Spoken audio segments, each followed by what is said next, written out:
Você precisa cuidar para que o medo não domine você, não domine a sua casa, não domine as circunstâncias, que o medo não domine o seu coração, os seus olhos, os seus ouvidos, porque às vezes o medo ele entra, não é nem por aquilo que você está enxergando, mas por aquilo que você está ouvindo. Como assim? Se nós pegarmos a Bíblia, nós vamos ver que Elias foi um dos maiores profetas de Israel. Deus realizou através de Elias grandes sinais, coisas poderosas, mas depois que Elias esteve no Carmelo, depois que ele matou os profetas de Baal e os outros profetas, ele não viu Jezabel, ele só ouviu um recado de Jezabel. E o recado qual foi? Amanhã, até essa hora, você vai morrer. Aquilo foi o suficiente para que toda a autoridade que estava sobre a vida de Elias fosse cortada através do medo que ele teve. Então você precisa entender que a fé,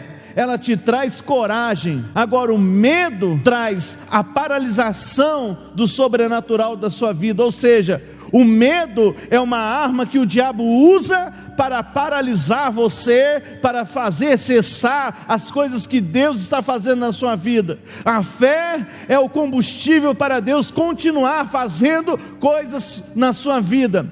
Então é necessário você entender que as duas coisas, elas nunca irão caminhar juntas. Ou uma coisa irá dominar você, ou a outra coisa irá dominar você. Nesse caso, em primeiro lugar, a fé tomou conta de Pedro, e ele começou a caminhar. Mas o que aconteceu? Ele teve medo. E medo por quê? Porque ele começou a perceber as coisas que estavam ao redor dele.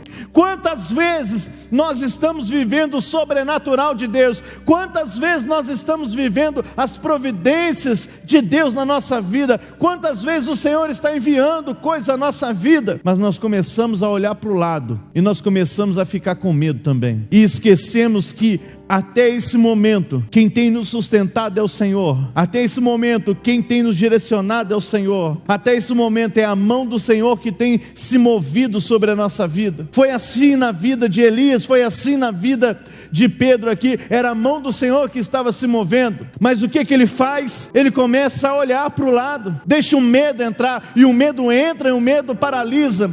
Quantas e quantas vezes você tem sido paralisado pelo medo? O medo de experimentar coisas novas na sua vida, o medo de se colocar diante de Deus e dizer: eis aqui a minha vida, usa-me. Quantas vezes você tem deixado o medo dominar seu ministério, sua família, sua vida profissional? Às vezes você não rompe, não é porque Deus não é com você, você não rompe porque você tem medo de enfrentar algo que de repente vai trazer dentro de você um sentimento de fracasso. Agora você precisa se lembrar sempre: quem te trouxe até aqui vai te sustentar até o fim.